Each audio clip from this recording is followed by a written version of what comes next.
Pero hindi siya pinansin ng kanyang ina at muling humarap sa akin. Deal or no deal? Huling hirit ng mami niya sa akin. Deal, nakangising sabi ko sa kanya. Bukod sa mga mamahaling alak sa ibabaw ng mesa, ay marami ring iba't ibang prutas na naka-slice na. May grapes, apples, lemons, mango, pineapple and watermelon. Mukhang mapapalaban talaga ako sa kanya. One-on-one namin to ng fiancé mo kaya hindi ka pwedeng sumali. Litan niya ng kanyang ina. Sa itsura ni Nathan na bihis sigurado kung may lakad. San ka pupunta? Akala ko nakalib ka. Bakit ka aalis? Saka wala kang sinabi sa akin na aalis ka ngayon. Kunot noon na tanong ko sa kanya. Ano yun? Magbibihis muna bago magpaalam?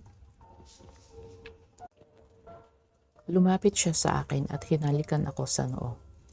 Don't worry, babalik ako agad. Kukunin ko lang yung natirang gamit ko sa kondo. Paalam niya sa akin. Pinanliitan ko siya ng mata kaya natawa siya sa akin. Misis ko, kung paghihinalaan mo lang ako ay hindi na ako aal. Ingat ka kapag late ka umuwi. Bawat minuto ikakalsas ko sa utang ko sa'yo. Nagbabanta ko siyang tinitignan bago ko siya tinalikuran. Babalik ako agad kaya huwag kang magpapakalasing. Malakas na boses niya sa akin. Itinaas ko na lamang ang kamay ko bilang pagsang-ayon. Lumapit ako sa mesa at umupo sa harapan ng mama niya. Sa tingin ko ay nauna nang uminom dahil nakakalahati na ito. Pumili ka na lang ng iinumin mo. Hindi ko kasi alam ang gusto at tipo mong inumin. Pero lahat ng yan ay paborito ko. Pinagmasdan ko ang lahat ng alak. Halos lahat ay mataas ang alcohol content. Casual lang kaming umiinom at pinapakinggan ko lang ang mahaba niyang talambuhay. Kinuwento niya sa akin kung paano siya nabuntis ng ama ni Nathan at kung paano siya umalis at naghiwalay sa kanya si Nathan. Sa kwento niya, lalo akong nakarelate sa nararamdaman niya at nalaman kong kapareho din kami ng kapalaran ni Nathan. Kung ako ay kinuha sa aking pamilya para gawing assassin, si Nathan naman ay kinuha ng kanyang ama at inilayo sa aruga ng kanyang ina. Pinilit na ilayo para gawing tagapagmana ng ilikal na negosyo. At natapos ang kwento niya sa pagkamatay ng kanyang ama na si Gustavo Murray. Siguro mga 1 oras na akong nakikinig sa mga kwento niya dahil nakaubos na rin ako ng 2 boteng alak nang hindi ko napapansin. Mami, huwag niyo po sanang mamasamain. Ano pong naging buhay niyo sa abroad? Pagkatapos kayong ipatapon doon ng ama ni Nathan. Diretsong tanong ko sa kanya. Sa tingin ko kasi may kakaiba sa kanya o itinatago lang niya sa kanyang anak. Natawa siya at kinuha ang wine glass. Lumakad siya at tumalikod sa akin habang sumisimsing ng alak. Nasa 20s lang ako noon kaya ginawa ko ang lahat para matutong makipaglaban. Dahil alam kong delikado ang anak ko sa poder ni Gustavo. Gusto ko siyang bawiin kapag nakagraduate na siya sa kolehiyo. At mababawi ko lang siya kapag nilabanan ko ang kanyang ama. Kaya habang lumalaki siya dito sa Pilipinas, ay nagsanay akong makipaglaban. Sumali sa mga organisasyon na naglalayo na madakip ang mga kalaban sa iba't ibang bansa. Pero nalaman ko na lamang ang nangyari na namatay na si Gustavo at si Nathan ang may gawa. Nang makita ko siya noong araw na yun, habang nakatingin sa kanyang ama na nasa loob ng casket, ay kitang-kita ko sa mata niya ang panghihinayang. Panghihinayang dahil kahit kasama niya ito, ay hindi naman siya nito itinuring na anak, kundi bilang hahalilis sa kanya kapag nagretiro siya. Humarap siya sa akin at lumapit. Umupo siya sa tabi ko at nakatingin lang ako sa kanya at nakikinig. Madami nang pinagdaanan ang anak ko at ngayon ko lang siya nakitang masaya. Alam kong ikaw ang dahilan ng lahat ng iyon, Tamara. Ipinatong niya ang baso sa table at hinawakan ang kamay ko.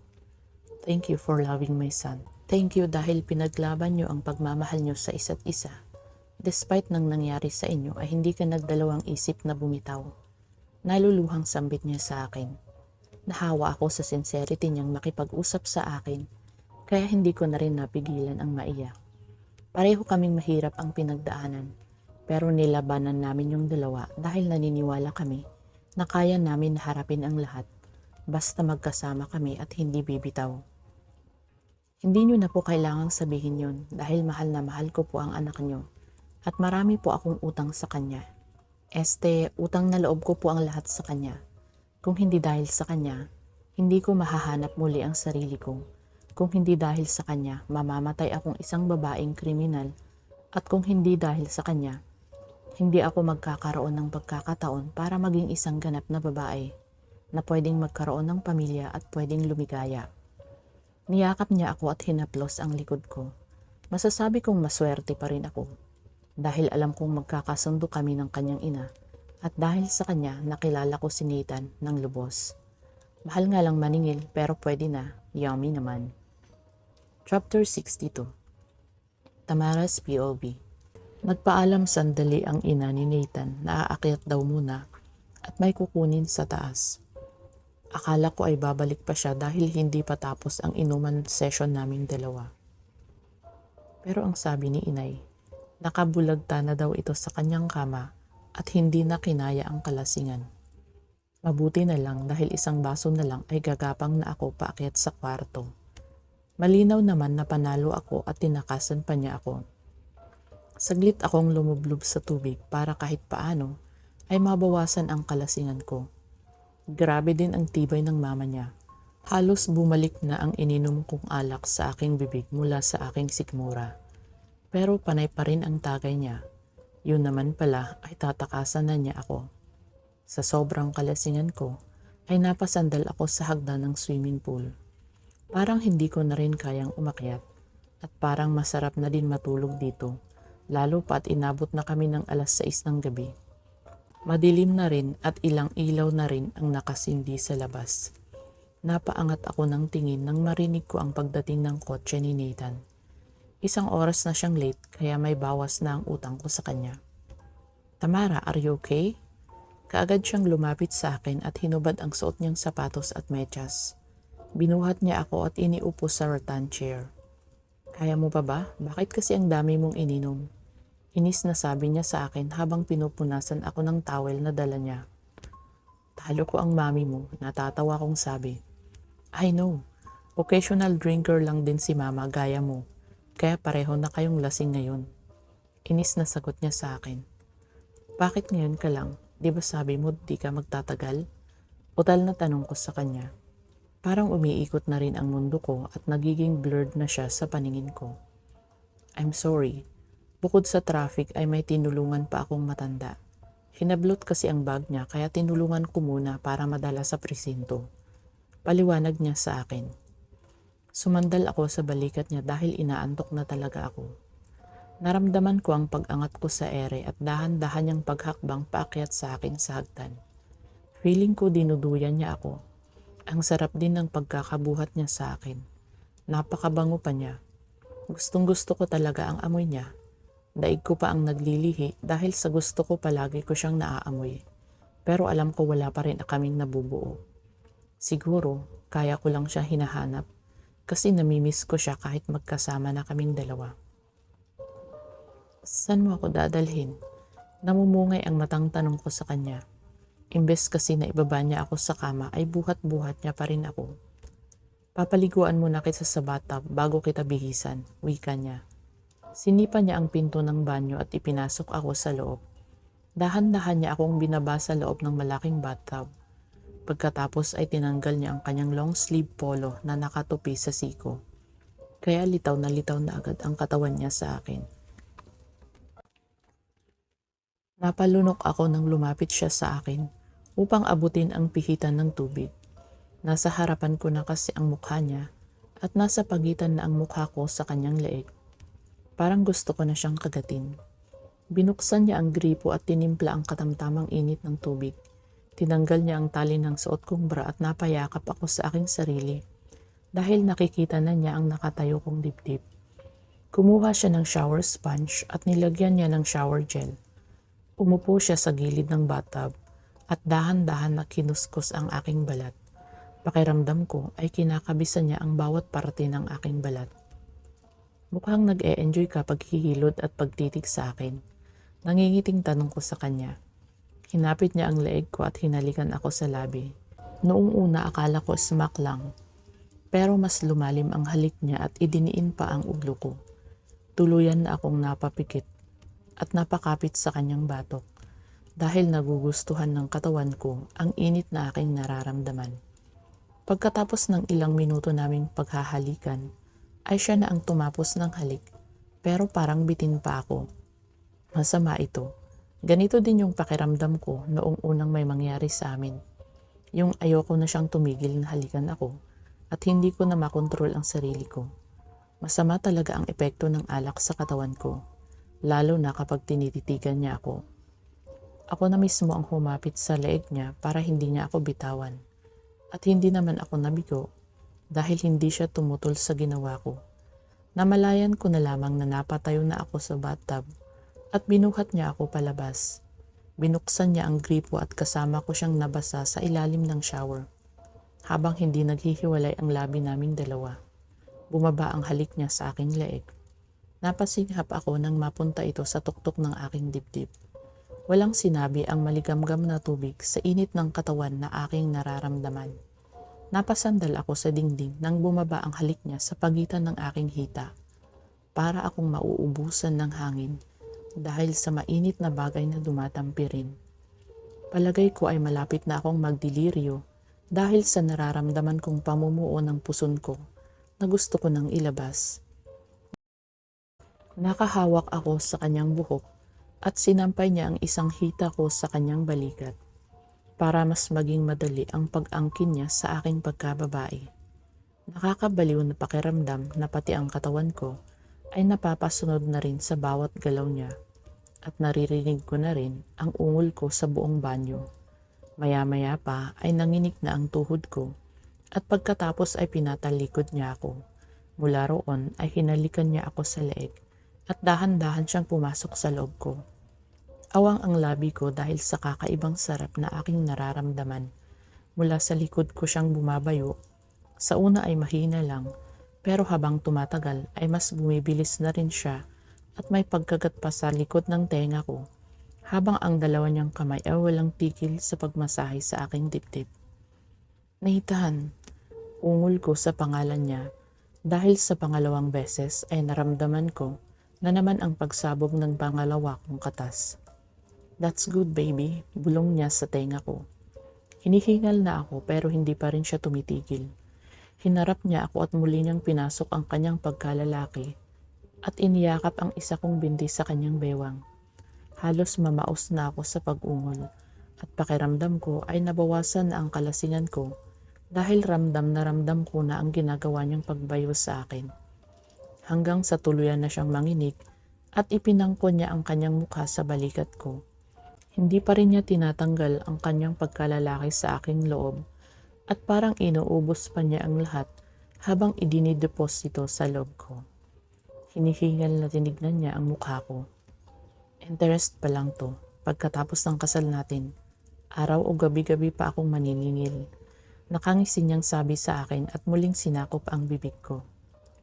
Chapter 63. Tamara's POV. Dumating na ang pinakahihintay namin ni Nathan, ang araw ng aming kasal. Lahat ay maagang nagising upang maghanda. At kanina pa lamang madaling araw ay kinukulit na ako ni Nathan. Hindi talaga niya ako tinantanan hanggat hindi ako bumabangon sa higaan. Kaya maaga rin akong gumayak at naghanda ng aking sarili. Ang dapat na magiging mauuna siya sa simbahan dahil yun naman talaga ang dapat. Pero mas gusto niyang sabay kami. Baka daw kasi may mangyari na hindi maganda habang papunta kami doon. Niloloko pa nga siya ni Raul na baka daw mangyari sa amin yung nangyari kila Alexine bago ito ikasal kay Brian. Nabalitaan ko din na nanganak na pala ito ng triplets. Parang gusto ko tuloy mainggit sa kanila. Ang balak kasi ni Nathan ay maraming anak. Kapag triplets ang maging bunga ng pagmamahalan namin, ay ilang ere na lamang ang gagawin ko. Mabubuo ko na yung isang dosena niya. Napabuntong hininga ako habang pinagmamasdan ang sarili sa harapan ng salamin. Ganito pala kapag ikakasal ka. Sari-saring emosyon ang nararamdaman ko. Hindi ko alam kung anong gagawin ko mamaya. Anak, okay ka lang? Tanong ni Inay sa akin. Inayos niya ang suot kong veil. Simple lang naman ang wedding gown ko, pero lumabas talaga ang hubog ng aking katawan. Bukod sa mababa ang neckline, ay labas pa ang likuran. Mermaid dress ang style niya at meron akong mahabang veil sa ulo. Hawak ko ang pulang rosas sa kamay ko at inaantay ko na lamang na pababain ako ng wedding planner. Pagkatapos ng kasal namin sa simbahan, ay diretso na kami sa French restaurant para sa reception at doon ako magpapalit ng kulay pulang gown. Simple lang din ang ayos ng buhok ko, naka-messy bun at nude makeup. Pakiramdam ko ay bumata ako ng 5 taon dahil sa napaka-fresh na look ko. Sanay kasi ako sa kulay pulang lipstick at noon, panay na rin ang ngiti ko ngayon. Hindi kagaya dati na palagi lang akong seryoso na parang galit na galit sa mundo. Pero mananatili ko ba ding paborito ang pula at itim na kulay? Inay, normal ba to? Yung kinakabahan ako dahil ikakasal na kami ni Nathan? Yung mararanasan ko nang ikasal sa simbahan at sa kanya pa? Kinakabahan na tanong ko na ikinatawa niya. Ganun talaga, hindi siguro yan kaba kundi labis na kaligayahan, wika niya. Ni minsan hindi ko aakalain na dadanasin ko pa ang maging masaya. Hindi ako akalain na darating siya sa mundo ko at kaya niyang baguhin ang lahat. At ngayon ay handa na akong maitali ang buhay ko sa kanya. At handa na rin akong manumpa sa Diyos na makasama siya habang buhay. Nagpasalamat ako sa Panginoon dahil narito pa ang mga magulang ko para masaksihan ang napakahalagang araw na ito. At utang ko lahat kay Nathan dahil niligtas niya ang pamilya ko. Hindi lang isang beses kundi maraming beses. Napatingin kami sa pinto dahil sa pagpasok ng wedding planner namin. Kahit na magkasabay kami ni Nathan papunta sa simbahan, ay magkahiwalay naman kaming dalawa ng kotse. At yun ay suggestion rin niya kaya hinayaan ko na lang. Kung safety ko ang inaalala niya, wala na naman akong dahilan para matakot pa sa kalaban. Wala na naman sila Mr. Yao. Ang natitira na lamang ay isang anak niyang babae at lalaki. At ang pagkakaalam ko ay pareho na rin itong nakakulong. Mrs. Murray, bumaba na po kayo. Mauuna po kayong bumaba bago si Mr. Murray. Paalala niya sa amin. Kaya kaagad na akong inalalayan ni Inay pababasabay ko sa kotse si Inay at Itay. Samantalang ang dalawa ko ng kapatid ay kasabay ni Raul. Dito rin kasi siya manggagaling at best man siya ni Nathan. At maid of honor ko naman si Lisa. Kasama niya si Jenny na lalo latang gumanda. Ngayon siguro ay magaling talaga mag-alaga si Raul at palaging blooming. Pagkatapos naming sumakay sa kotse, ay pinababa na rin nila si Nathan. Kahit ako, hindi rin nila hinayaan na tignan siya dahil mas exciting daw kapag sa aisle na namin makikita ang isa't isa. Sinunod ko na lamang para walang gulo. Total, kahit ano naman ang isuot ng magiging hubby ko, ay mas perfect pa din sa paningin ko pag wala siyang suot na damit. Namalayan ko na lamang na nakangisi na pala ako habang inaantay namin makasakay si Nathan sa unahang sasakyan. Tinted ang bintana ng kotse kaya pareho naming hindi makikita ang isa't isa. Ilang minuto lang ay nakarating na kami sa simbahan na walang aberya. Nakisama din ang ganda ng panahon. Nasa labas pa lamang ako ay naramdaman ko ng bless ang araw na ito para sa amin. Pinababa muna nila si Nathan at pinapasok sa loob. Pagkatapos ay ako naman ang pinababa nila. Nasa pintuan pa lamang ako ng church ay rinig ko na ang malamyos na musika sa loob. Hanggang unti-unti na nilang binuksan ang pinto. Nag-umpisa akong humakbang papalapit sa kanya. Hindi mapawi ang aking ngiti nang makita ko siyang nakatingin sa akin. Sa klase ng tingin niya ay sigurado akong manghang-mangha na siya sa kagandahan ko dahil nakaawang pa ang kanyang labi. Pero habang papalapit ako at nakikita ko ang mga mahal ko sa buhay na naluluha dahil sa kasal namin, ay hindi ko na rin napigilan ang aking emosyon. Tama nga ang sinabi ni Inay, labis na kaligayahan ang aking nararamdaman sa mga oras na to at babaunin ko ito hanggang sa aking pagtanda. Tamara, God knows how much I love you. From the moment I laid my eyes on you, hindi ka na nawala sa isip ko. Kahit tinangka tayong paghiwalayin ng tadhana, you hold my hand at ipinaglaban mo ako. I'll promise you na kahit hindi ako maging perfect husband para sa'yo, I will do my best to make you happy. Hindi kita iiwan sa lahat ng oras at sabay nating lalakbayin ang mundong ito ng magkasama. Kahit tumanda na tayo at pumuti na ang buhok mo, kahit ilabas mo na yung hinihiling kong maraming anak, hindi pa rin ako magbabago. I'll promise to love you until the end of my life or even after death. I love you very much. Paus na sambit niya habang nakangiti sa akin. Alam kong pinipigilan lang niya ang maiyak dahil siguradong lolokohin na naman siya ng best man niya, kagaya noong nangyari kanina. Pero habang nagsasalita siya ng wedding vows, ay hindi ko rin mapigilan na tumulo ang aking luha. Ang sarap ng pakiramdam kapag nagmamahal, para kang nakaulutang sa ulap. Napapangiti ka na lamang nang hindi mo inaasahan. Nathan, thank you sa lahat. Marami kang isinakripisyo para sa akin, lalo na sa pamilya namin.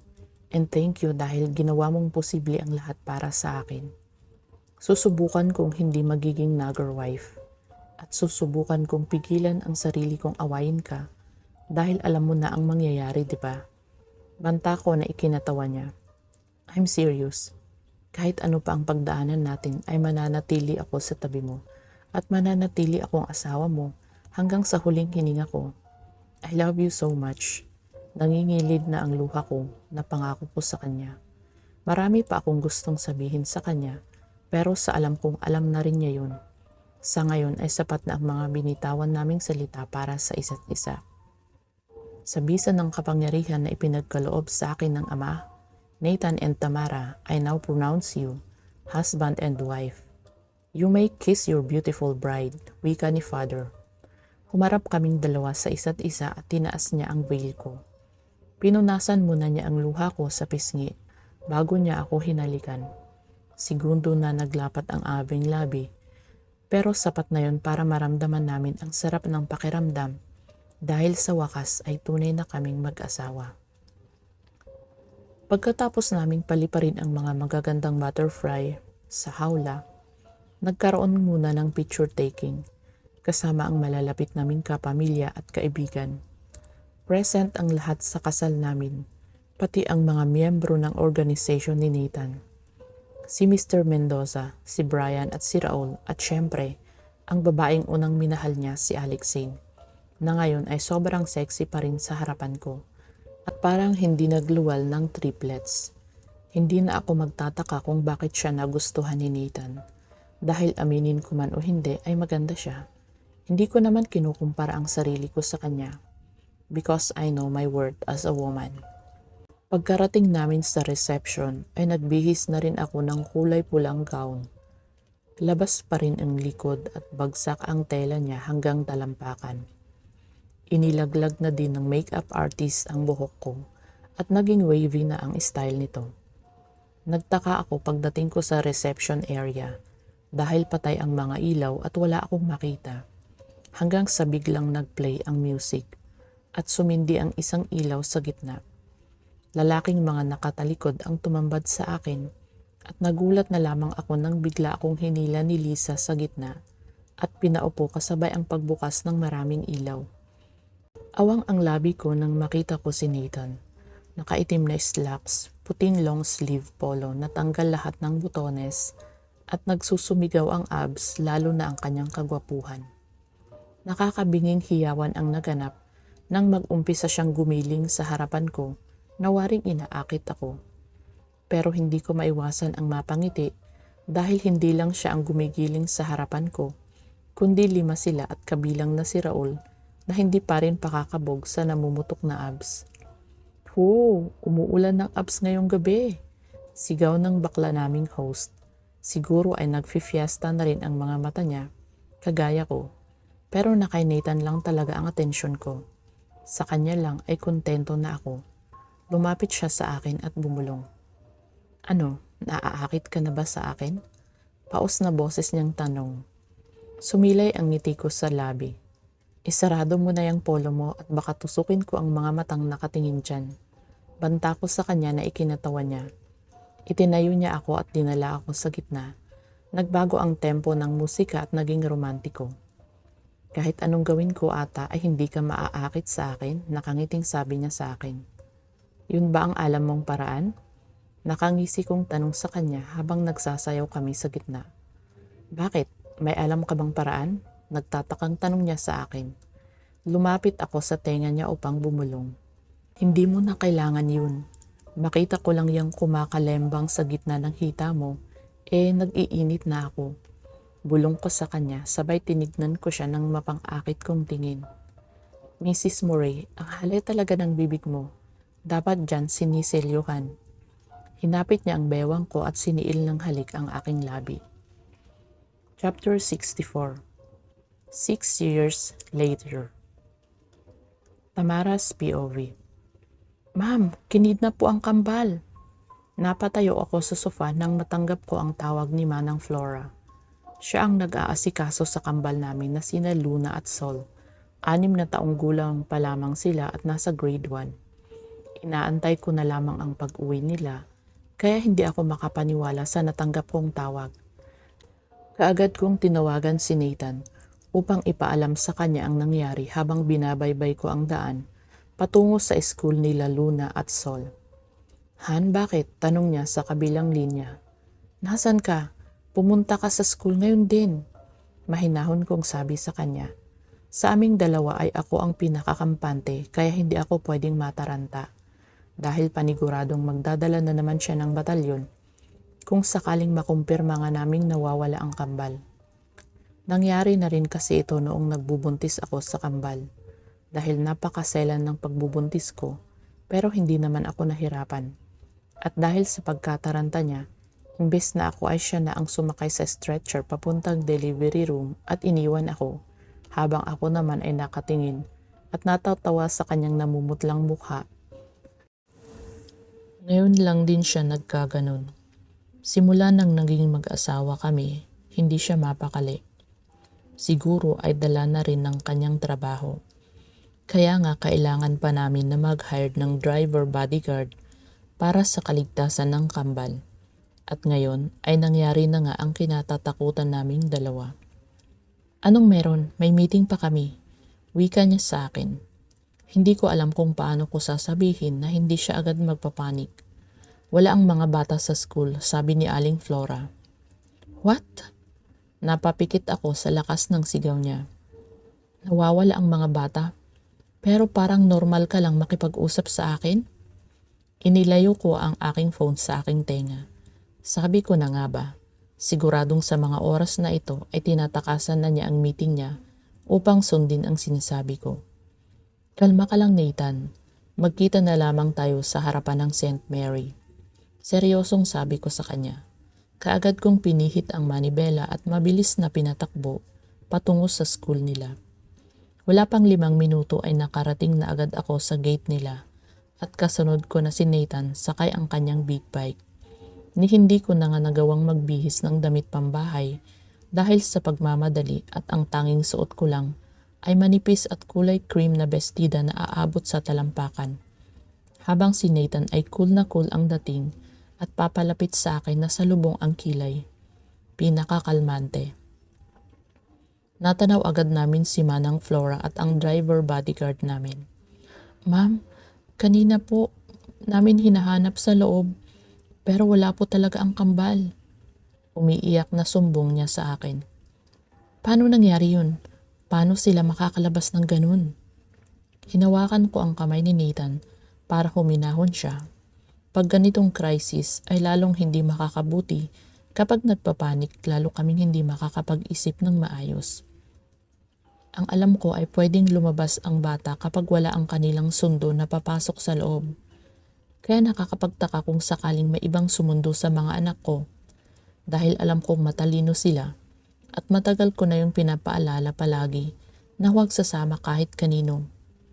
Nakita na po namin. Napatingin kami sa loob ng guardhouse dahil sa pagtawag ng lalaki sa amin. Kaagad kaming lumapit sa kanila at pinapasok nila kami sa loob.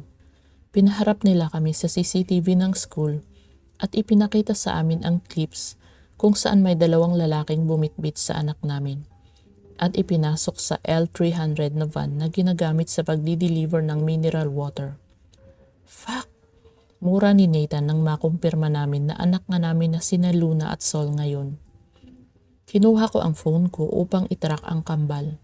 Ngayon ko lang kasi naalala na niregaluhan sila noon ni Nathan ng relo na magkapareho at may tracking device para kung sakaling magkahiwalay sila ay madali nilang mahahanap ang isa't isa. Pero ang hindi alam ni Nathan ay konektado din ito sa phone ko. Abala ako sa pag-track ng kinaroroonan ng kambal nang mag-appear sa screen ko ang isang hindi pamilyar na numero. Kaagad kong sinagot ang unknown na tumatawag sa akin. Sino to? Nahanap din kita. Ilang taon ang ginugol ko para mahanap ka. Ramdam ko ang lamig at nakangising mukha niya habang sinasabi niya yun sa akin. Sino ka? Napatingin sa akin si Nathan kaya ni-loudspeaker ko ang phone ko. Ako? Siguro naman hindi mo pa nakakalimutan ang pangalang Furukawa? Nanlamig ang kamay ko sa narinig. Hindi ko makakalimutan ang lalaking iyon dahil isa yon sa mga pinapatay sa akin ni Mr. Yao. Siya ang pinatay ko sa Adriatico Beach. Ang lalaking konektado sa mafia. Naalala mo na? Naalala mo din siguro kung paano mo tinapos ang buhay ng kakambal ko. May diin niyang sabi sa akin. Napahigpit ako ng hawak sa phone. Napahigpit ang hawak ko sa phone. Hindi ko akalain na may kakambal pala siya. Pero kailangan kong hindi ipakita sa kanya na natatakot ako. Kung ako ang nasa panganib ay hindi ako matatakot ng ganito. Pero buhay ng mga anak ko ang nakasalalay dito. At hindi ako makakapayag na may mangyari sa kanilang masama. Anong kailangan mo? Huwag mong idamay ang mga anak ko. Ha, sa tingin mo may karapatan kang utusan ako kung sino ang dapat kong gantihan? Ilang taon kitang hinanap. Kaya hanapin mo ang mga anak mo. Magaling ka, di ba? Bibigyan kita ng 24 oras. Kapag hindi mo nahanap ang anak mo, hindi mo na sila makikita. Ang malupit pa dito, kahit bangkay nila ay hindi mo makikita. Nagulat ako dahil sa biglang pag-agaw ni Nathan ng phone ko. Hayop ka? Lumaban ka ng patas duwag? Bata lang ba ang mga kaya mong gantihan? Galit na sigaw ni Nathan. Narinig kong tumawa ng malademonyo ang kausap ni Nathan. Mas masakit ang mawalan ng mahal sa buhay kesa ang maunang mamatay. At huwag kang mag-alala, Mr. Murray, dahil isusunod ko kayong mag-asawa pagkatapos ng cute na cute ninyong mga anak. Tumatawang sabi ng lalaking kausap namin. Mami, Daddy! Narinig naming sigaw ng dalawa sa amin sa kabilang linya. Tahimik! Lagyan nyo ng plaster ang bibig ng mga kutong lupa na yan. Luna! Sol! Huwag kayong mag-alala, pupunta na kami dyan. Huwag kayong matatakot, okay? Nangingilid ang luha ni Nathan. Hindi na namin narinig ang boses ng dalawa. Namumula na rin sa galit si Nathan. Bilisan nyo, bago sumabog ang bomba. Tumatawang sabi nito. Pagkatapos patayin ang tawag ay sumakay na agad kami sa big bike. Kailangan naming maging armado sa pupuntahan namin dahil paniguradong patibong nila yon para mahuli kami. Mas madaling makakalusot sa mga sasakyan kapag big bike motorcycle ang gamit, kesa mas madali kaming makakarating doon. Dumaan muna tayo sa bahay. Alam ko na ang location nila. Wika ko kay Nathan. Lumingon siya sa akin at nagkatinginan kami. Nagpatawag na ako ng backup kaya huwag kang mag-alala. Maililigtas natin sina Luna at Sol. Seryosong sabi niya sa akin. Nakangiting tumango ko sa kanya. Alam kong inaalala niya ako, pero mas nag-aalala ako sa kanya. Chapter 65. Tamara's POV. Sigurado ka bang dito ang lokasyon nila, Luna at Sol? Paniniguradong tanong ni Nathan nang matanaw namin ang malawak na Manila Bay. Tumango ako sa kanya at nilibot ko ng tingin ang malawak na Dolomite Sand at dalampasigan. Pero wala akong makitang kahina-hinalang mga tao. Pero patuloy pa rin na tinutumbok ng aking tracker ang bahaging iyon ng Manila Bay. hanggang sa matanaw namin sa di kalayuan ang isang malaking yate. Panigurado akong naroon sila. Turo ko kay Nathan sa yate at may nakita kaming maliit na bangka sa kabilang gilid kaya kaagad naming tumungo sa bangka. Hindi pa rin lumilihis ang tracker ko kaya nasisiguro kong tama ang lokasyon namin. 24 oras ang ibinigay sa amin ng taning ng lalaking yon, pero wala pang 2 oras ay nahanap na agad namin sila. Kailangan naming maging maingat ni Nathan dahil buhay ng mga anak ko ang malalagay sa panganib, kaya tahimik at kalkulado namin ang aming mga galaw. Gamit ang maliit na disagwan na bangka ay tinungo namin ang malaking yate. Tama lang din ang ayos kong itim na pantalon at itim na blouse. Walang alam ang mga anak namin sa tunay naming trabaho at katauhan kaya paniguradong magugulat din sila kapag nakita namin sila. Pareho kami ni Nathan na alerto sa paligid at baka sumulpot ang kalaban. Nang makarinig kami ng tawag mula sa backup namin. Anong balita? Nahanap niyo na ba ang mga inaanak ko? Tanong ni Raul sa kabilang linya. Hindi pa kami sigurado pero dito kami sa Manila Bay itinuturo ng tracker. Sagot ni Nathan. Ilang kilometro na lamang ay malapit na kami sa yate. Okay, patungo na kami dyan. Naka-alerto na din ang mga otoridad para in case na tumakas sila ay magagawa natin silang hulihin. Naniniguro niyang imporma sa amin. Raul, maghanda kayo ng chopper. Patungo dito sa tingin ko. Kung tatakas man sila ay gagamit sila ng sasakyang pandagat. Wika ni Nathan. Tinignan ko kung saang direksyon siya nakatingin at nakita ko ang 2 pang motorboat at isang yate ang nasa di kalayuan. Kahit madilim ay nasisiguro kong may mga tao na roon. Di ko na narinig ulit ang usapan nila nang makita ko si Luna at Sol na magkatali at nakabitin sa dulo ng manipis na tabla sa gilid ng yate. Luna! Sol! Sigaw ko. Halos ilang dipa na lamang ang layo namin at maaabot ko na sila. Pero may sumulpot na nakangising lalaki at bigla na lamang niyang tinaga ang tali na nagkokonekta para hindi tuluyang mahulog ang mga anak namin. Kaagad namang binaril ni Nathan ang lalaki kaya nabitin ang pagkaputol ng tali. Mabilis akong nagsagwan para maabot namin ang kinaroroonan ng mga bata hanggang sa nagsulputan ulit ang mga kalaban at pinaulanan kami ng bala. Salitan ang putok namin sa kalaban habang inaalala ang kambal.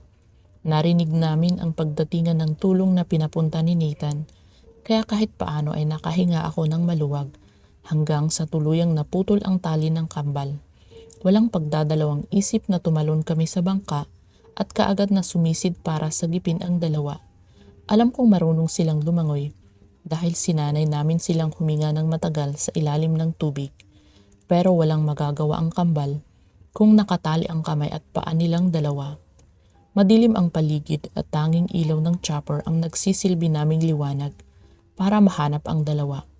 Wala na akong pakialam kahit tamaan pa kami ng bala na bumabaril mula sa yate dahil sigurado naman kaming hindi kami pababayaan ng mga kasamahan ni Nathan. Nang makita namin ang 2 sa ilalim ay mas binilisan ko pa ang paglangoy at ganun din ang ginawa ni Nathan. At nang mahawakan namin ang 2 ay kaagad kong kinuha ang patalim ko para matanggal ang tali sa katawan nila. Ngunit hindi lang yon ang problema, kundi ang umiilaw na bagay na nakasabit sa leeg ni Luna. Napatingin ako kay Nathan. Hindi ako maaaring magkamali. Bomba yun at 3 minuto na lamang ay sasabog na ito. Mabilis kaming lumangoy sa ibabaw upang makakuha kami ng hangin dahil halos 1 minuto na rin kaming nasa ilalim. Napasinghap kami nang pumibabaw kami sa tubig. Nathan, Tamara! Narinig naming tawag ni Raul mula sa yate. Naubos na rin siguro nila ang natitira pang tauhan kanina. Hinagisan nila kami ng salbabida at kaagad naming pinaunang makaakyat ang 2. Careful baby, okay? Huwag kang matatakot. Imbes na umiyak ay hindi ko man lang nakitaan ng takot ang 2 bata. Seryoso lang sila habang inaalalayan namin sila paakyat sa yate. Raul, ipatanggal mo ang bomba! Sigaw ni Nathan mula sa ibaba. What? Nanlaki ang mga mata niya nang makita ang bomba sa leeg ni Luna. Kaagad niya itong hinila at pinaupo sa sahig. Mabilis din kaming nakaakyat dahil sa tulong na rin ng mga kasama namin. Fuck, those bastards! Pati ang mga walang kamalay-malay at kawawa kong inaanak. Litanya ni Raul nang makita ng malapit na ang bomba. Niyakap ko ng mahigpit si Sol at si Luna naman inaasikaso ni Raul at Nathan. Mami, sabi ng bad guy kapag sumabog daw ang bomba, magiging angel na kami ni Sol. Is that true? Tanong ni Sol sa akin. Hey, huwag kang ang manakot. Only mabait and dead people lang ang pwedeng maging angel. Buhay pa tayo, Sol. Litanya ni Luna na ikinagulat naming dalawa ni Nathan.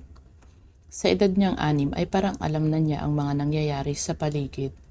Pero hindi man lang namin nakikitaan ang dalawa. Tatay Raul, you know how to remove this bomb, diba? Kasual na tanong ni Luna.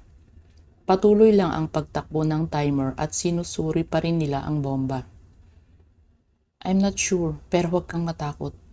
Kaya yan ni Lieutenant Marquez, sagot niya sa anak ko, habang abala si Marquez sa pagkalikot ng bomba. I'm not worried, lalo na ngayon I saw everything. Nakangiting sabi niya sabay tingin sa amin ni Nathan.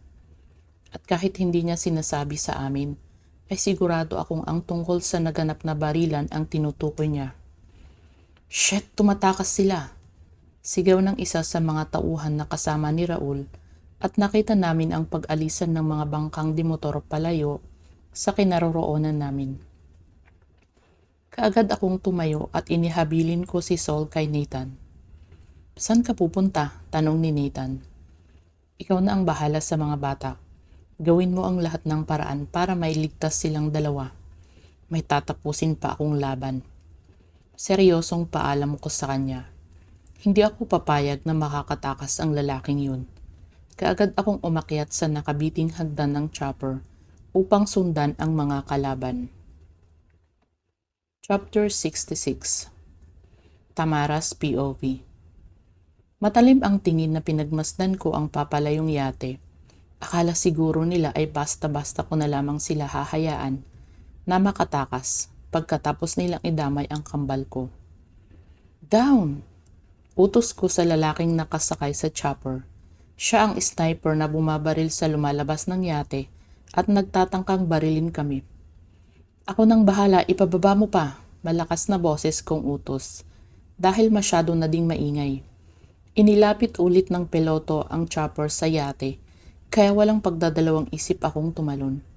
Hinanda ko na ang sarili ko sa pagbagsak dahil sigurado akong sa taas ng tinalon ko ay hindi magiging maayos ang paglapag ko sa yate.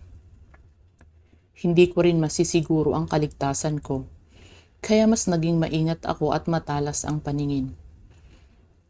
Impit na sigaw ko nang tumama ang braso ko sa sahig at lumagapak ang katawan ko.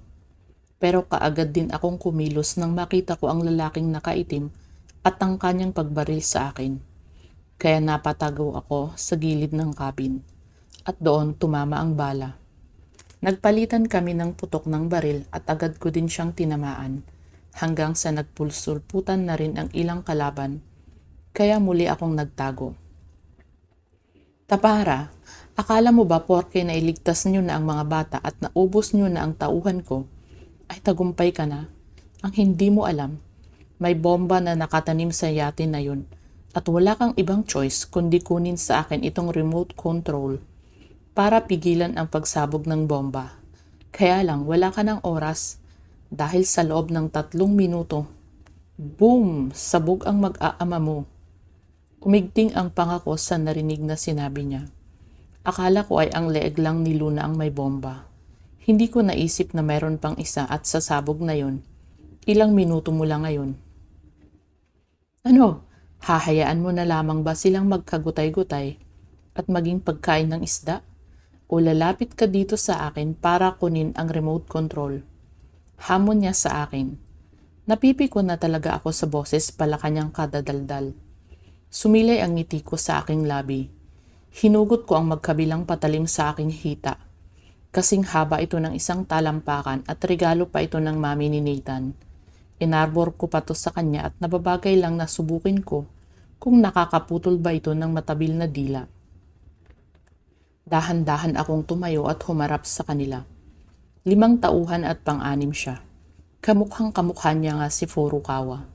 Ganitong ganito ang ngiti niya sa akin noon bago ko siya pinatay. Hindi ako natinag sa mga baril na nakatutok sa akin.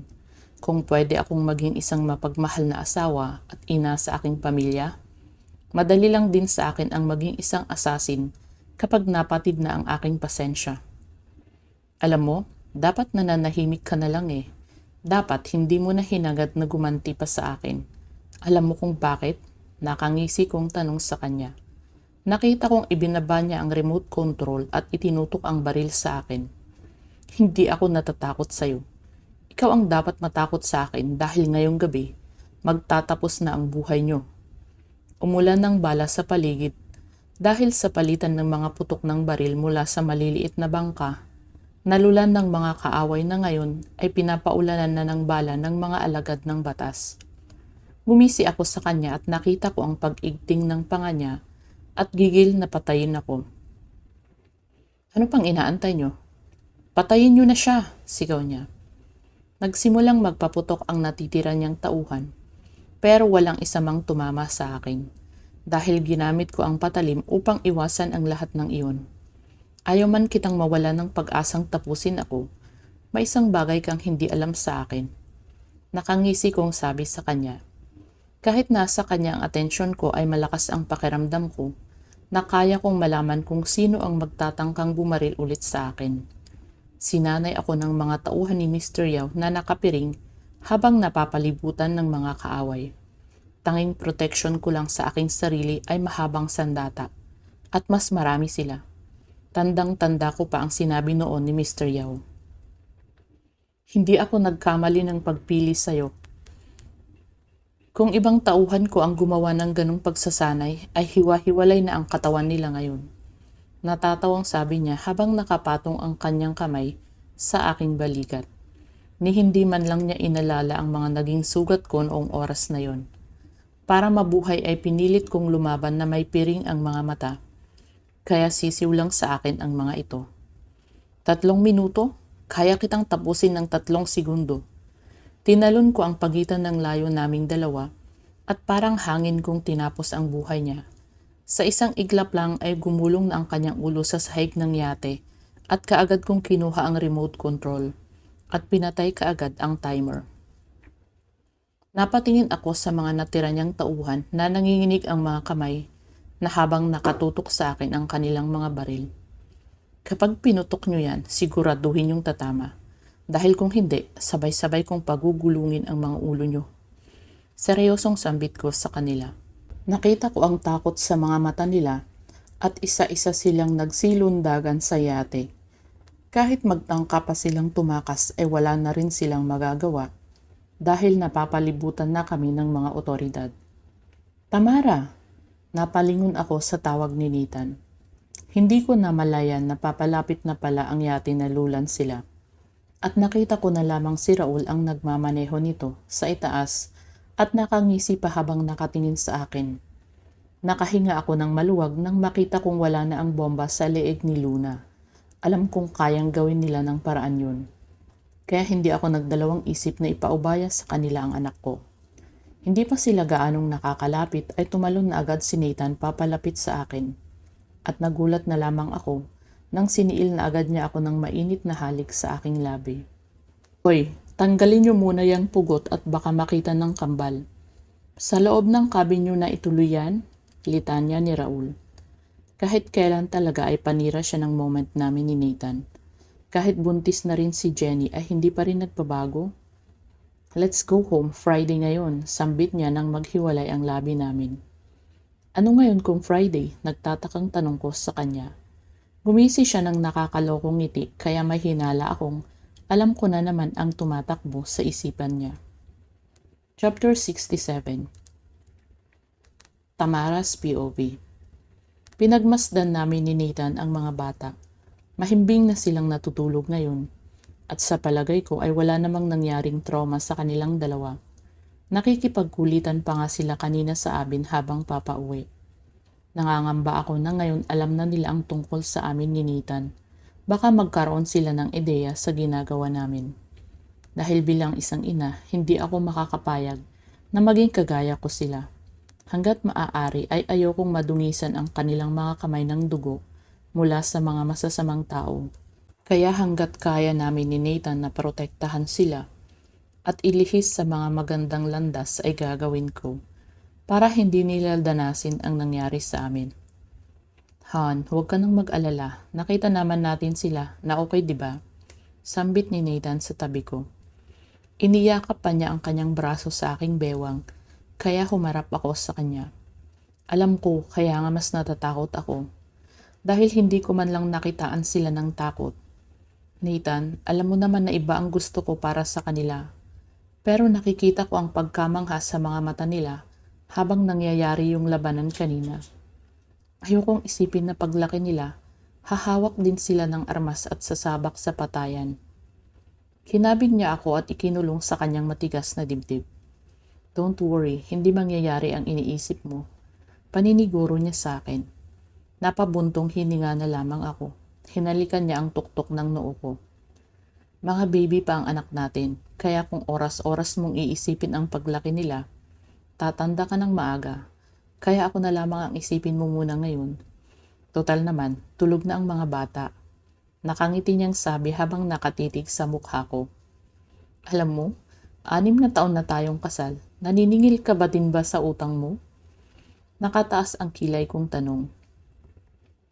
Kahit nagrereklamo ako sa kanya ay hindi naman ako makatanggi, lalo na kapag ganito. Nag-auumpisa na naman siyang haplusin ako. Hindi na utang yun, mahal. Investment na to para sa future babies pa natin. Nakangising sabi niya sa akin. Sabay angat ko sa ere dahil kaagad niya akong binuhat. Palabas sa kwarto ng mga bata. Ilang hakbang lang ay kwarto na namin. Nagawa pa niyang pihitin ang siradura at hindi man lang alintana ang bigat ko. Pagkapasok namin ay sinipa na niya ang pinto para magsara at nakangiting inilapag ako sa malaki at malambot naming kama. Tapos na kaming maghapunan kanina at nakaligo na rin kami. Pero dahil natalsikan din ako ng dugo kanina, kaya hindi pwedeng hindi ako maligo. Huwag mo akong papagurin, maaga pa ako bukas. Paalala ko sa kanya. Kailangan ko kasing puntahan ang itinayong restaurant ni Lisa dahil nag-uumpisa pa lamang siya sa kanyang negosyo at katulong niya si Inay at Itay sa pagpapatakbo nito habang si Mario naman ay pagdudoktor ang gusto. Hindi naman kita pinapagod ah. Ako nga palagi ang gumagalaw sa atin. Kaya mas pagod ako. Pero huwag kang mag-alala, 3 rounds lang, tutulog na tayo. Ano? Akmang babangon ako pero naitukod na agad niya ang kanyang kamay sa magkabila kong gilid.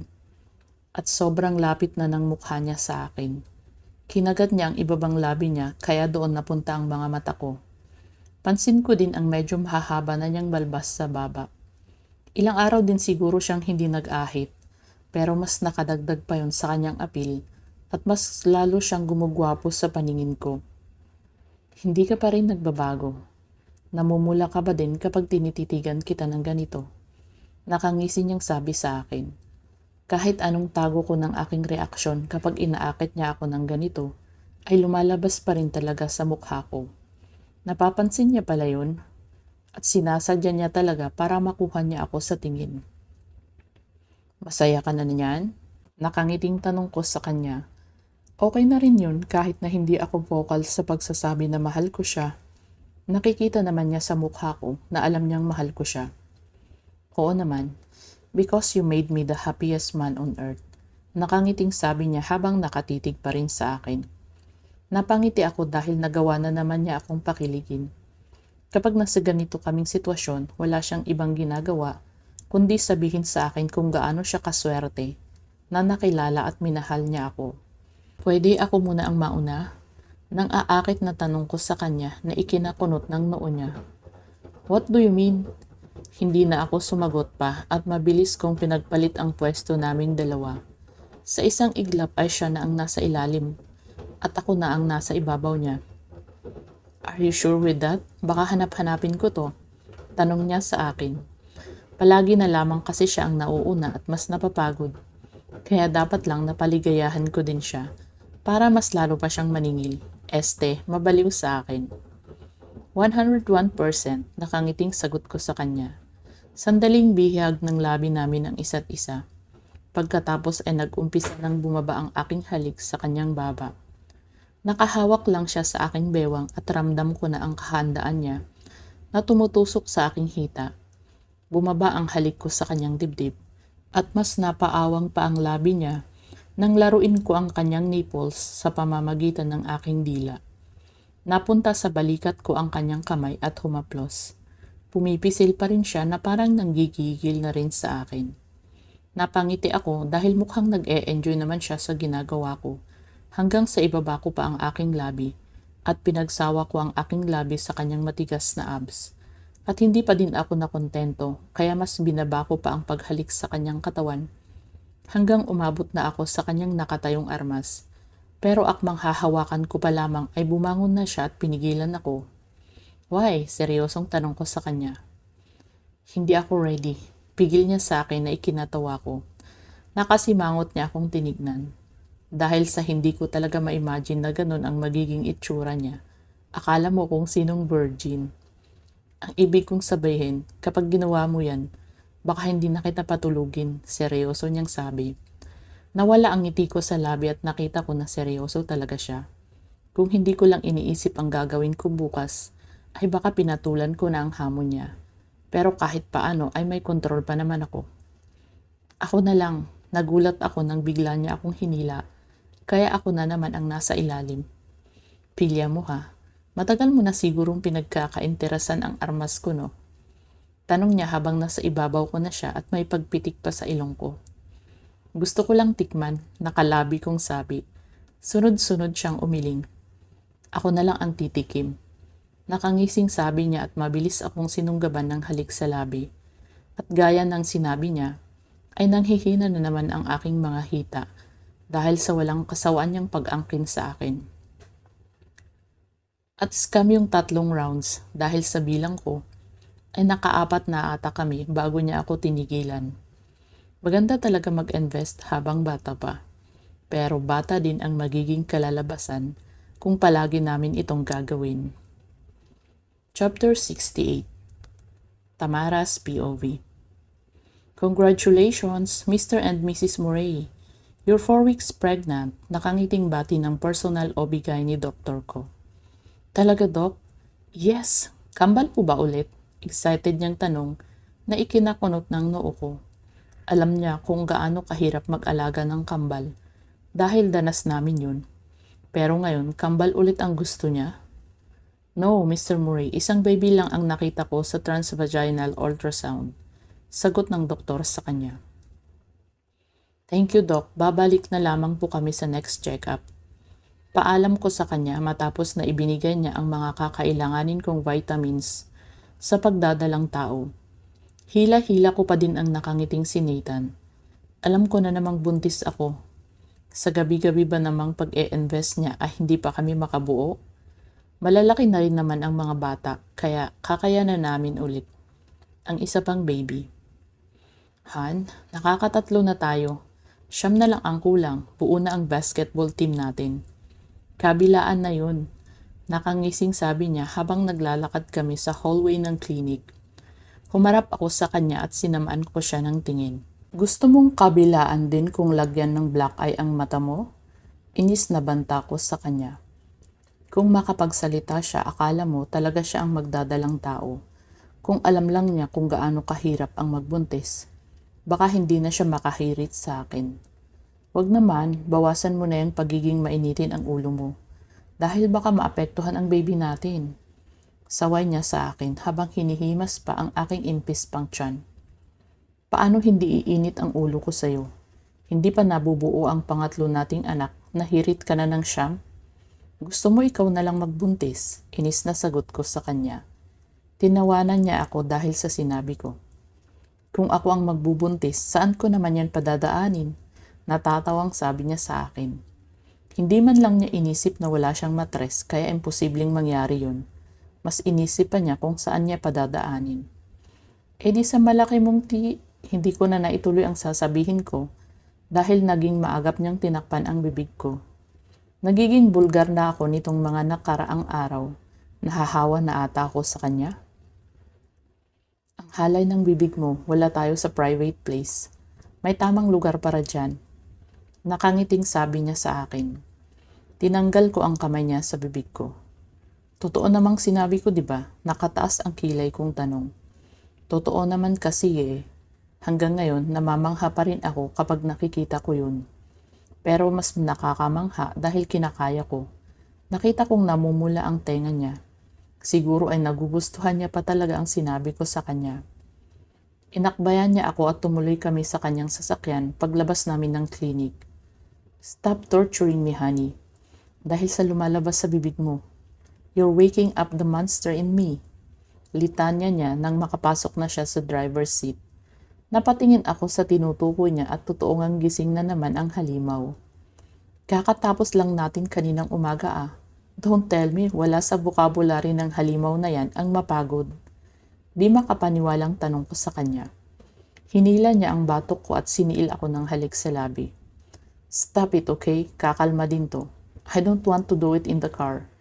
Hindi ako flexible kaya sa bahay na lang tayo mag-asaran. Wika niya nang maghiwalay ang labi namin. Naiiling na lamang ako sa kanya.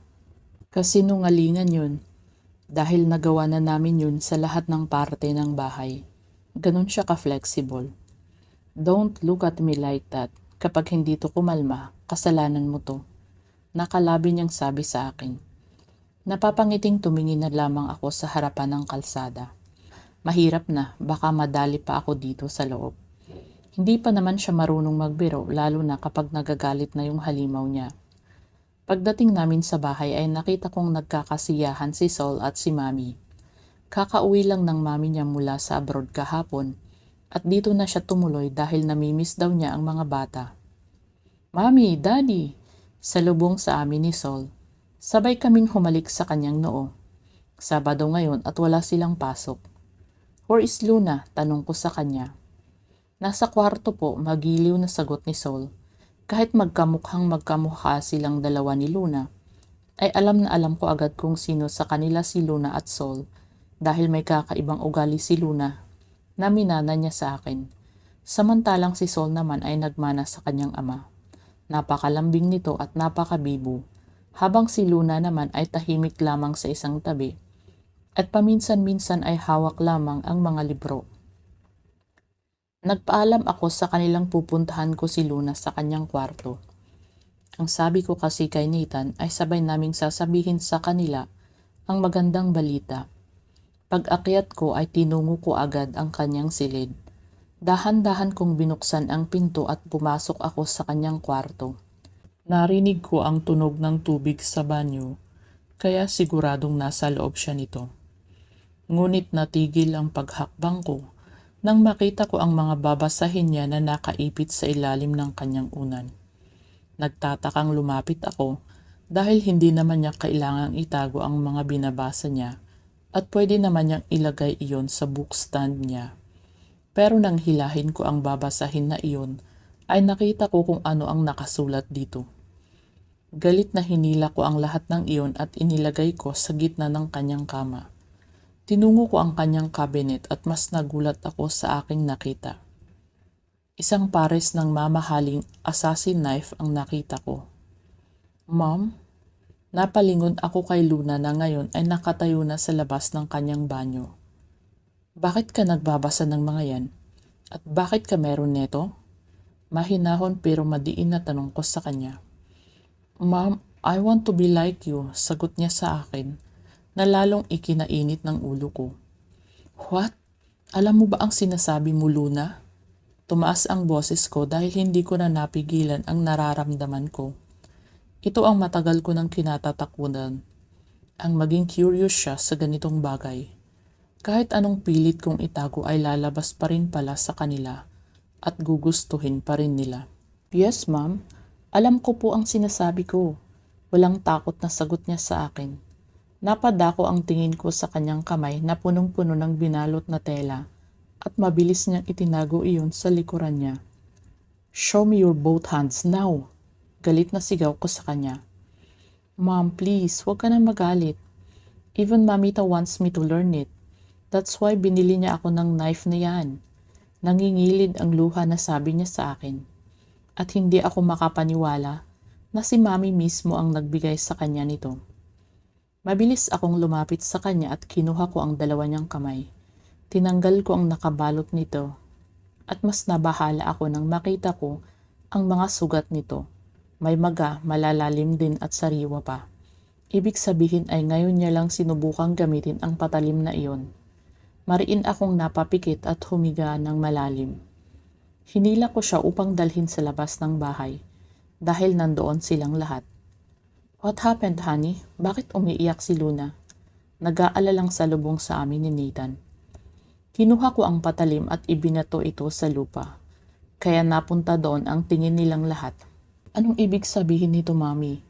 Ikaw pa mismo ang nag-uudyok sa kanya na matutunan ang paggamit niyan." "Mami, 8 taon pa lang si Luna. Alam niyo bang ginagawa niyo?" Tanong ko sa kanya. "Han, huminahon ka. Makakasama sa'yo ang ginagawa mo." Paalala sa akin ni Nathan. "I'm sorry, I just want her to learn how to protect herself." Sagot ni Mami sa akin. "I can't protect her. We can protect her. Pero hindi sa ganitong paraan na kailangan niyo siyang turuan kung paano gumamit niyan." "Mom, you can't protect us forever." Napalingon ako sa sinabi ni Luna. Hindi ko na namalayan ang pag-alpas ng palad ko sa kanyang pisngi. Chapter 69. Tamara's POV. "I hate you, Mom." Hawak-hawak ang nasaktang pisngi na tinakbo niya ang papasok sa loob ng bahay. Napatingin ako sa aking palad. Ito ang unang beses na pinagbuhatan ko siya ng kamay. At ito rin ang unang beses na nagalit ako sa kanya. Alam kong mali ang ginawa ko dahil bigla ko na lamang siyang sinaktan nang hindi ko man lang naipapaliwanag sa kanya ang lahat. Hindi pa kasi ito ang tamang panahon para sabihin namin sa kanila ni Sol ang tungkol sa dati kong buhay at sa trabaho ni Nathan dahil alam kong hindi nila kami maiintindihan. Ngunit nangyari na rin ang lahat at nasaktan ko na siya. "Han, it's okay. Kakausapin ko na lang si Luna." Mahinahon na saad ni Nathan. Iniwanan niya kami at sinundan niya si Luna. Lumapit naman si Mami sa akin. "Hindi ko po sinasadya." Nangingilid ang luha na sambit ko. Ngayon ko lang naramdaman ang ganito. Yung ako ang nananakit, pero mas doble ang sakit na naramdaman ko. Hinawakan niya ang kamay ko, kaya napatingin ako sa kanya. "It's okay, Iha. Gusto mo lang protektahan si Luna sa paraang alam mo." Ina kanya at higit kanino man, ikaw ang nakakaalam kung paano mo palalakihin ang anak mo ng maayos. Pero gustuhin man natin ang mas makakabuti para sa kanya, may sariling pang-unawa at isip ang mga anak mo para unawain ang mga bagay-bagay. Matalinong bata si Luna at Sol. Darating ang araw, sila na ang magdedesisyon sa sarili nilang landas na tatahakin. At nandito lang tayo para gabayan sila at suportahan sila sa gusto nilang gawin. Hindi ko sinasabing hayaan natin silang gayahin tayo, pero pagdating ng panahon, maiisip din nila kung ano ang gusto nilang makamit sa buhay. Kung pipiliin nila ang landas na pinili nyo ni Nathan, wala tayong magagawa kundi pagtiwalaan sila. Payo niya sa akin. Kahit paano ay lumiwanag ang isip ko. Gustuhin ko man na ilihis sila ng landas. Kung ayaw naman nila at mas gustong sundin kung ano man ang gusto nilang gawin sa buhay, ay wala na akong magagawa. Nananalaytay sa dugo nila ang dugo namin ni Nathan, kaya hindi na rin ako nagtataka kung bakit gustong matutunan ni Luna ang kakayahan namin. Napatingin ako kay Sol dahil lumapit siya sa akin at hawak niya ang patalim na ibinato ko kanina. "Mami, wag na po kayong magalit. Palagi kasi kaming binubuli ni Luna sa school ng mga bad guys. Mga nerdy daw po kami at out of the world. Sabi pa nila, baka daw lahi kami ng mangkukulam." dahil hindi na kami nakikisama sa ibang mga classmate namin. Kaya po gusto niyang matuto na maging magaling katulad niyo para kapag may nang-aaway po sa amin, susuntukin daw niya para tumigil, paliwanag ni Sol. Ano? Bakit ngayon mo lang sinabi sa akin na binubuli kayo ni Luna? Di sana ako ang pumunta doon para turuan ng leksyon ang mga batang yun. Litanya ko sa kanya. Hindi ako papayag na may ibang mang-aapi sa anak ko. Kahit sino pa sila ay makakatikim sila sa akin. Kasi mami, busy daw po kayo lagi ni daddy at ayaw niya kayong abalahin. Minsan na nga lang tayo lumabas kasi palaging wala si daddy sa bahay. Kahit linggo puro kayo work. Kaya inisip namin ni Luna na baka marami na po kayong iniintindi. Niyakap ko si Sol at hinaplos naman ni Mami ang itim niyang buhok. I'm sorry kung marami kaming pagkukulang ng daddy mo. Pero babawi kami. Kailangan ko lang kausapin si daddy mo para mag-adjust ang work niya, okay? Wika ko sa kanya. Humiwalay siya sa akin at tumingin kung totoo nga ang sinasabi ko. Really? Nakangiting tanong niya sa akin. Tumango ako sa kanya at muli siyang niyakap. Pero bago yun, kakausapin ko muna si Luna. Sambit ko sa kanya. Bumitaw siya sa bewang ko at inihabilin ko muna siya kay Mami. Tinungo ko ang kwarto niya at naabutan ko si Nathan na kumakatok pa rin sa pinto. Luna, buksan mo to, mag-usap tayo. Wika ni Nathan habang paulit-ulit na kinakatok ang pinto, pero hindi pa rin siya pinagbubuksan nito. May pinagmanahan pati sa katigasan ng ulo si Luna. At ngayon ko lamang iyon nalaman. Ako na, sabi ko sa kanya. Napabuntong hininga siya pero hinayaan niya na lang din ako. Don't stress yourself, baka makasama sa baby. Wika ni Nathan bago siya bumaba at balikan si Sol. Luna, mahinang katok ko sa pinto. Can we talk? Usal ko pero hindi pa rin niya binubuksan ang pinto. I'm sorry, hindi ko gustong saktan ka. Sinabi na sa akin ni Sol ang lahat. I'm sorry kung nasaktan kita but believe me, ginawa ko lang yon dahil mahal ko kayo ni Sol at ayokong mapahamak kayong dalawa. Hindi ko kakayanin kapag may nangyari sa inyong masama. Please forgive Mommy. Napasinghap ako upang pigilan ang pagtulo ng aking luha. Masakit sa akin dahil napagbuhatan ko siya ng kamay. Pero ang gusto ko lang naman ay huwag niya akong gayahin dahil ilang beses akong humarap kay kamatayan at sinuwerte lang na mabuhay. Tumalikod ako sa pinto dahil wala na talagang pag-asa na kakausapin niya ako. Mom, I'm sorry. Napatigil ako sa paghakbang at hinarap ko siya. I'm sorry, hindi naman po ako galit sa inyo at hindi po ako magagalit sa inyo. Naiintindihan ko po kung bakit kayo nagagalit sa akin. Pero hindi naman po ako papatay ng tao gamit ang mga matututunan ko. Gusto ko lang ipagtanggol ang sarili ko pati si Sol at syempre pati na rin kayo. But I promise, hindi ako mananakit ng tao. Gusto ko lang naman turuan sila ng leksyon para hindi na nila kami guluhin ni Sol. Naiiyak na paliwanag niya sa akin. Tinawag ko siya at kaagad siyang lumapit. It's okay, naiintindihan ko na anak. Ipapaliwanag ko din sa'yo ang lahat pagdating ng tamang panahon. Pero sa ngayon hindi mo kailangan ang mga armas para ipagtanggol ang sarili mo. At ako ang magtuturo sa'yo kung paano lalabanan ang mga pasaway na batang yun. Paniniguro ko sa kanya. Pinahid ko ang luha niya at niyakap ko siya ng mahigpit. Thank you mom, sambit niya. Magaan ang pakiramdam ko dahil okay na kami. Kahit nandoon pa rin ang pangamba, ay mas pinili kong pagtiwalaan ang mga anak ko kaysa pagbawalan sila sa gusto nilang gawin. Chapter 70. Tamara's POV.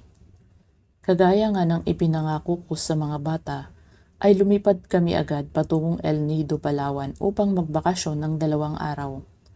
Bakas sa mga mukha nila ang saya dahil ngayon lang kami umalis ng bahay at nagtungo sa magandang lugar. Mabuti na lamang at pinayagan si Nathan ni Mr. Mendoza na makasama kami kahit marami silang kailangang ayusin sa organization. Sa ngayon ay may mahalagang shipment ang inaabangan sila Nathan at Raul, kaya habang hindi pa ito dumarating, ay may time pa siya para sa amin. Sinama na rin namin sila mami at pati na rin ang pamilya ko. Gamit ang private plane, nakarating kami sa airport ng Palawan at sumakay kami ng 2 van patungo sa resort kung saan kami mananatili ng 2 araw. Halos 1 oras din ang biyahe namin nang marating namin ang Matinloc Resort.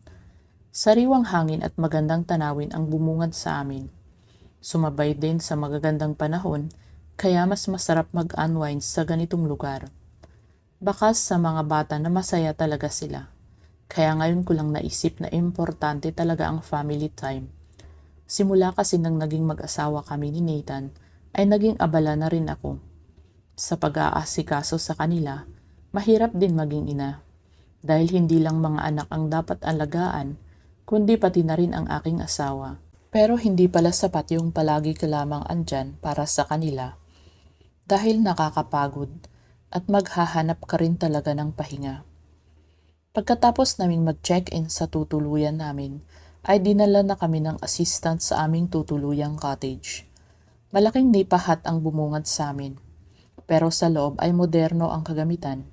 Tanaw din sa veranda ang malawak na karagatan at ang maliliit na isla sa ng Palawan. Kung alam ko lang na may ganito kagandang lugar, dito sana tayo nag-honeymoon. Nakangiting sabi ni Nathan habang nakapaikot ang kanyang braso sa aking bewang at tinatanaw namin ang malawak na dagat. Nasa bakasyon tayo kasama ang mga bata, kaya huwag kang gagawa ng kalokohan mamayang gabi. Banta ko sa kanya. Maraming paraan dyan. Kinurot ko ang bewang niya kaya humiwalay siya sa akin. Hindi ka naman mabiro, reklamo niya sa akin habang hinihimas ang kinurot kong muscles. Nilakasan ko talaga para madala. Pagkatapos ng masaganang tanghalian, ay kanya-kanya na kaming bihis ng panligo para masubukan na namin ang white sand beach. Naunang umalis si Nathan kasama ang 2 bata dahil hindi pa ako makapagpasya kung ano ang susuotin ko. Pareho kasing maganda ang kulay pula at kulay yellow na 2-piece bikini. Hindi pa naman halata ang tiyan ko kaya okay lang naman siguro kung magsuot ako ng bikini. Confident naman ako dahil maputi naman ako. Nawala na rin ang mga pilat ko dahil sa pinapahid kong cream na binigay ni Mami, kaya flawless pa rin tignan ang katawan ko. Napagpasyahan ko na lamang na kulay pulang bikini ang suotin at papatungan ko na lamang ng kulay puting see-through. Nilukay ko ang buhok ko at kinuha ko ang malaking beach hat ko. Paglabas ko ng cottage ay tinungo ko na ang mag-aama, malapit lang din kasi sila. Kaya alam ko kung saan ko sila pupuntahan. Malayo pa lamang ako ay tanaw ko na sina Luna at Sol. Naka-cross arms pa sila habang nakatayo at nakatingin kay Nathan na ngayon ay may kausap na 3 babae. Dahan-dahan akong lumapit sa 2 at nakasimangot silang nakatingin sa kanilang ama. Kanina pa ba sila nag-uusap? Seryosong tanong ko sa 2. Sabay silang tumango at nagkanda haba ang nguso.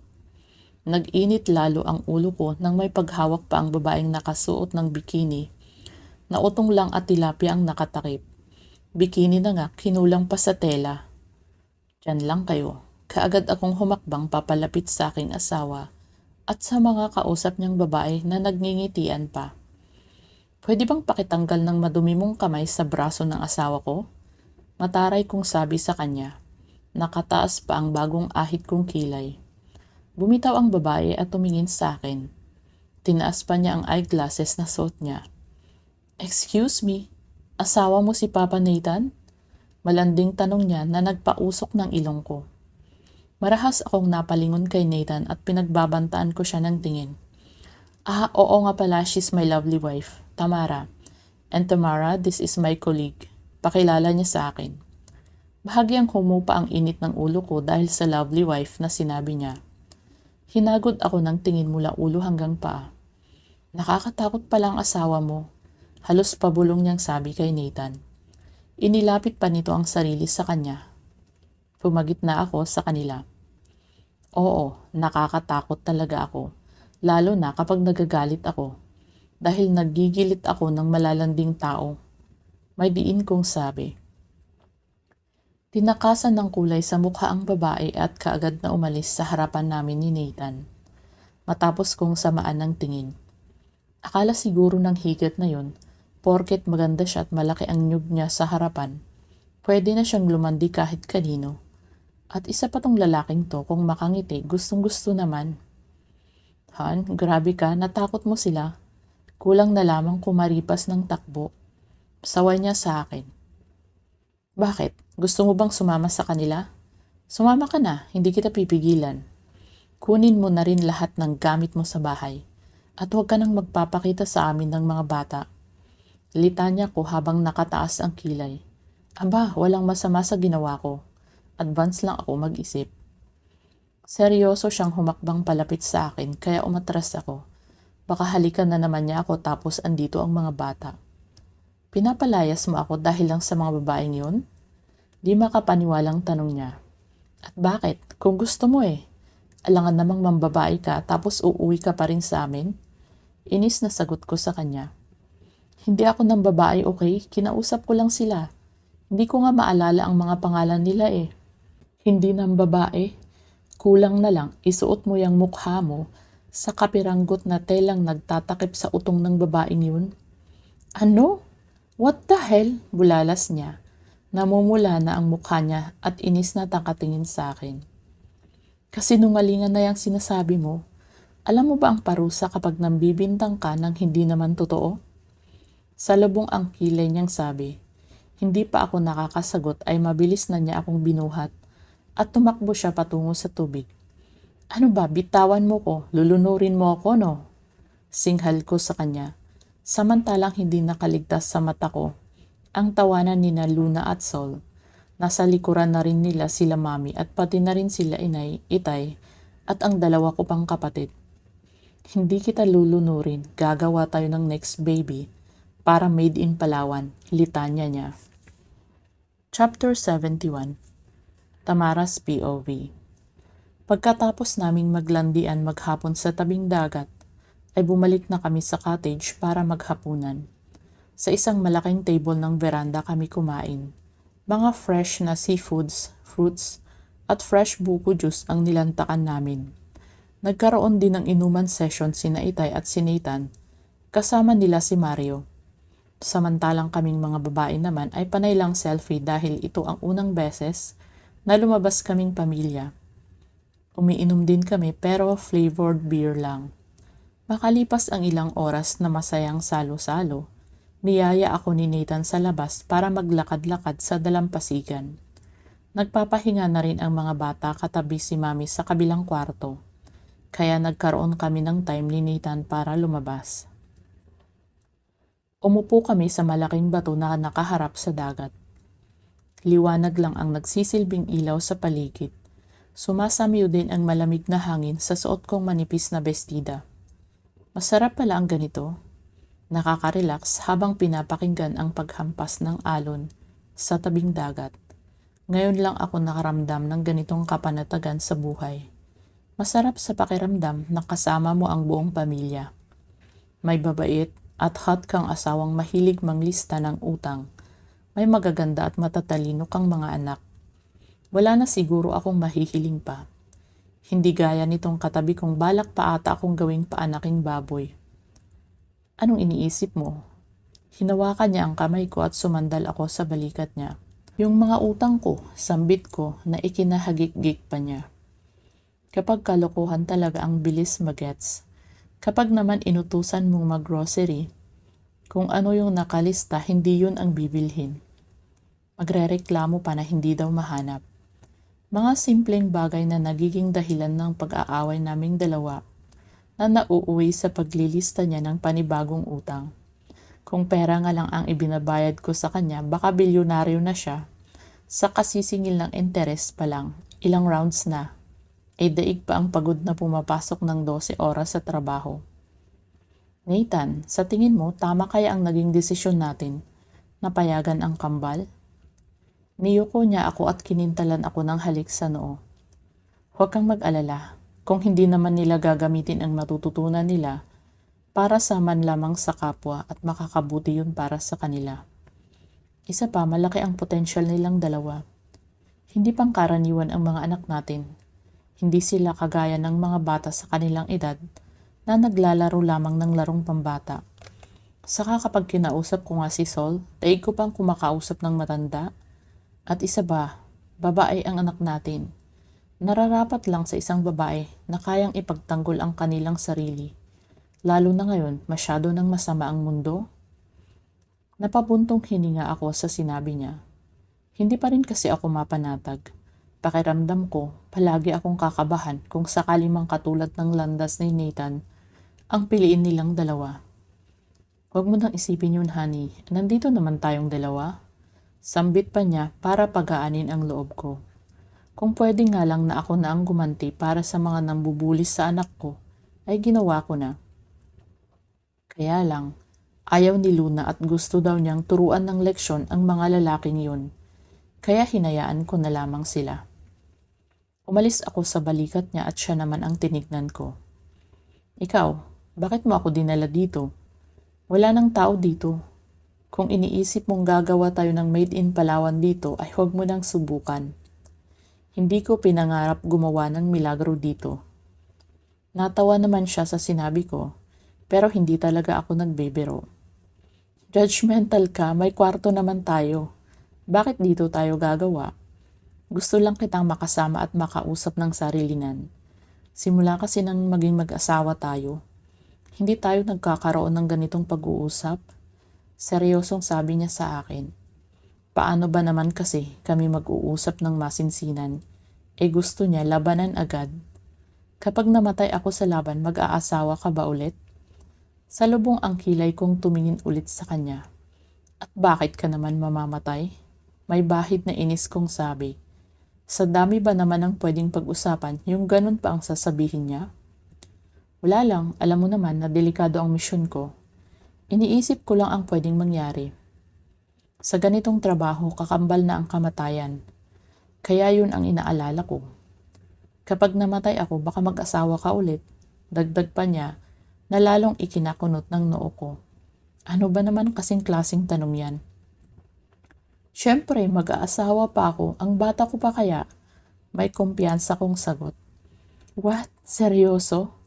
Sabi mo habang buhay mo akong mamahalin. Bakit ka mag-aasawa ng iba? Siya naman ang galit dahil sa sinabi ko. Siya na nga ito kung ano-ano ang sinasabi, siya pa pikon. Seryoso ako, kapag namatay ka, mag-aasawa ako ulit. At kapag hindi ulit ako nakahanap ng kagaya mo, magpapalit-palit ako ng asawa hanggang makakita ako ng katulad mo. Hindi magandang biro yan, Tamara. So ibig sabihin, hindi lang isang beses kang magpapalit? Hindi makapaniwala niyang tanong. Sunod-sunod akong tumango sa kanya. Damn, bawiin mo yung sinabi mo, banta niya sa akin. Bakit ko naman babawiin? Nasabi ko na nga, pang-iinis ko sa kanya. Alam kong tinatablan na siya ng pagkapikon dahil lalo lamang sumisimangot ang mukha niya. Tumayo ako at naglakad palayo sa kanya, pero mabilis niya akong nahabol. Hinawakan niya ako sa bewang at iniharap sa kanya. Pipilitin kong mabuhay ng matagal dahil hindi ko kakayaning isipin na ikakasal ka ulit sa iba. Sambit niya na ikinangiti ko. Hindi naman talaga totoo ang sinabi ko. Kaya ko lang naman sinabi yun para tumigil na siya. Dahil hindi ko ma-imagine ang magiging buhay ko kung wala siya. I love you, Tamara. Nakatitig na sabi niya sa akin. Hinawakan niya ang pisngi ko. Nakakatunaw na tinging pinagmasdan niya ang mukha ko.